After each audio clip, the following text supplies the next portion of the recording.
ก้อยหมูกินเท่าพี่น้องก้อยหมูกินเท่าดามน้ายแห้งทุกคน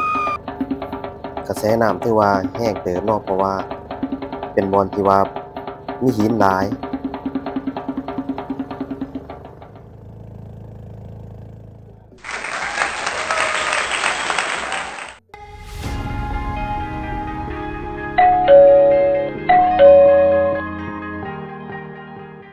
สบายดีพี่น้องเบิดสุขูทุกคนเนาะมาพบมาพ้อกับช่องครอบครัวบ้านทุ่งลาวไต่เนาะพี่น้องเนาะซึ่งมามื้อนี้บ่าวเพชรเองก็สิได้เดินทางกลับปากซี่เพื่อไปเริ่มการเริ่มงานเนาะทุกคนแล้วก็มื้อนี้เป็นมื้อที่ว่าแม่เฒ่าเราได้ทำการผูกแขนเล็กๆน้อยๆเนาะให้อยู่ดีมีแรงจึงว่าพี่ๆน้องๆก็มาก้มหน้าก้มตาพ่อเฒ่าแล้วก็จัดหนักเนาะได้ทำการร้องเพลงสร้างสีสัน ทางแม่เฒ่าแล้วก็ได้พากันเต้นได้ย่อได้ย้อนเนาะทุกคนซึ่งว่าบรรยากาศที่ว่าดีหลายเนาะทุกคนที่เขามาเบิ่งคลิปนี้เนาะก็ขอให้อยู่ดีมีแรงเนาะประสบผลสำเร็จในทุกๆร้านเนาะก็ขอปิดเสียงเพลงไว้เนาะเพราะว่าย้านติดลิขสิทธิ์เพิ่นเนาะพิเศษมื้อนี้ก็ทางเสียตูนเพิ่นเนาะเสียใหญ่ใจดีเพิ่นจัดหนักจัดเต็มเนาะเพิ่นว่า แต่ว่าก็สิได้กลับก่อนเพิ่นแหละก็มีแต่ขอให้ทุกคนเนาะอยู่ดีมีแรงความเจ็บอย่าให้ได้ความไข้อย่ามีเด้อโอกาสหน้าเราพ้อกันใหม่เนาะเฮงๆรวยๆปังๆเบิดสุขหูสุขคนเนาะจะมาถ่ายบรรยากาศการเดินทางกลับด้วยเรือให้ทุกคนได้เบิ่งกันเนาะในระหว่างการเดินทางบ่าวเพชรจะถ่ายบรรยากาศการนั่งเรือเนาะกลับบ้านให้ทุกคนได้เบิ่งทางฝั่งซ้ายมือก็จะเป็นบ้านหางโดงเนาะทุกคน แต่ว่าเบื้องขวามือนี่ก็จะเป็นดอนน้อยเนาะไผฮู้ก็อย่าลืมคอมเมนต์เข้ามาได้เด้อพี่น้องเด้อทางเสาแล้วก็ยก2นิ้วเนาะพี่น้องเนาะจัดไปแล้วว่ะสู้ๆปกติเรือเฮาก็ไวเติบอยู่เนาะเพราะว่าเป็นเรือยางแต่ว่าพ่อเฒ่าเราคอยขับไปเนาะถือว่าชมบรรยากาศนำกันการขี่เรือไผบ่เคยมาเนาะก็จะรู้สึกแบบว่าสิย้านๆแหน่เพราะว่าน้ำมันค่อนข้างแบบว่ายามแล้งนี่มันจะเขียวแล้วก็บางบ่อนมันก็จะเลิกแล้วก็บางบ่อนหั้นน้ำจะได้แห้งเพราะว่ามีหินหลายแรงเนาะทุกคน ซึ่งว่าคนขับเรือนี่ก็ต้องเชี่ยวชาญแหน่ถ้าหากว่าเราขับมั่วขับสั่วไปเนาะรับรองว่าเรือแตกแล้วก็หมุนแน่นอนเพราะว่าจะต่ำกับขี้หินเนาะ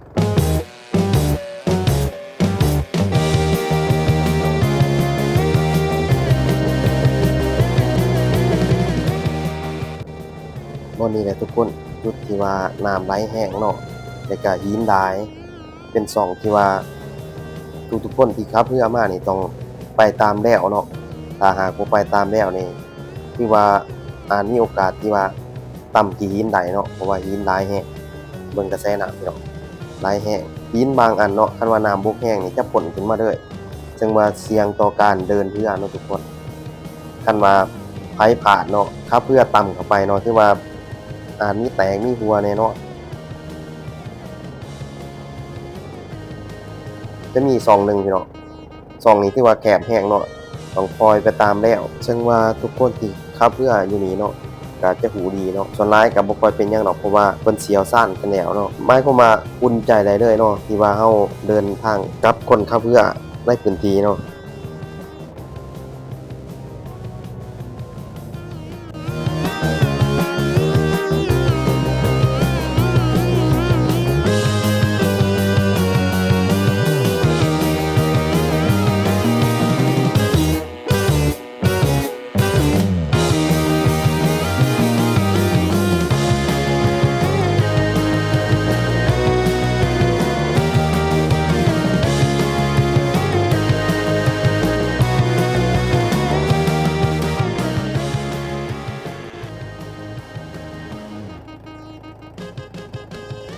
ดอนเบื้องขวามือนี่ก็จะเป็นดอนทานเด้อทุกคนซึ่งว่าเป็นดอนข้างๆกันกับดอนโด่งเนาะถ้าว่าแนมมาแต่เมืองแสนก็จะเห็นหัวดอนทานเนาะสำหรับเบื้องซ้ายมือนี่ก็จะแม่นทางกัมพูเชียเนาะทุกคนนี่จะเป็นเมืองกัมพูเชีย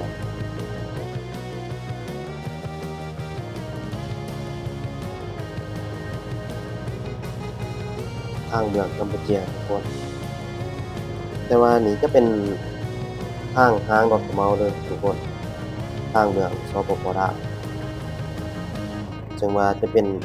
เขตแดนเนาะ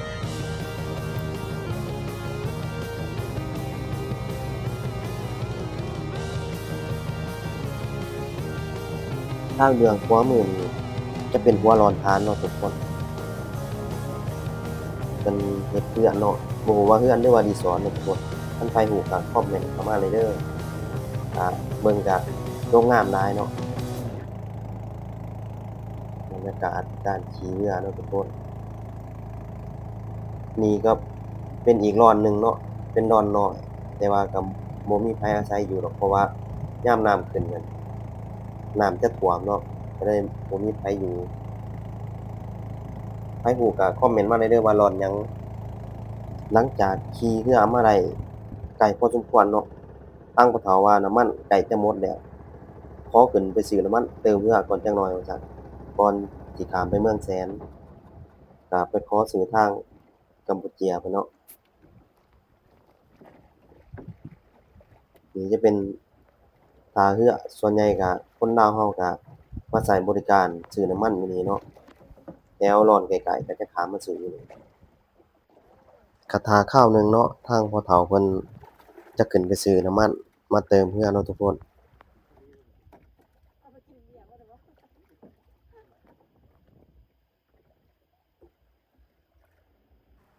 ทางเมียว่าสู้ๆเนาะทุกคนแดดก็บ่ร้อนปานใดมื้อนี้หลังจากพ่อเฒ่าเติมน้ำมันแล้วก็ไปต่อเนาะพี่น้องเนาะนี่เนาะเมืองกัมพูเชียเนาะเพิ่นเฮ็ดศาลาสวยงามเนาะ มาเบื้องนี้ก็จะเป็นหางดอนขะเมาซึ่งว่าเป็นฝั่งลาวเนาะทุกคนน่าจะเป็นของการเขตแดนเนาะเขตแดนลาวกัมพูเชียเนาะบรรยากาศหัวร้อนฐาน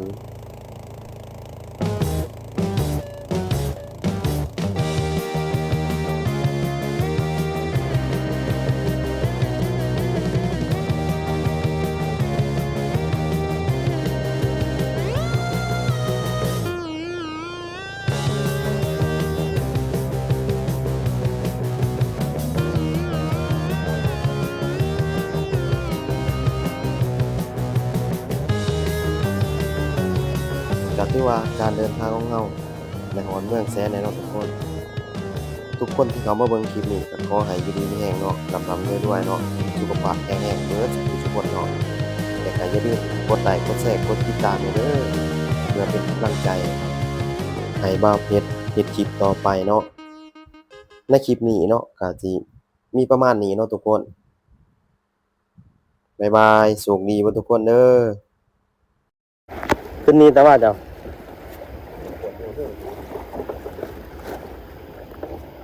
จะบ่ขึ้นบ่ขึ้นนี้แต่ว่า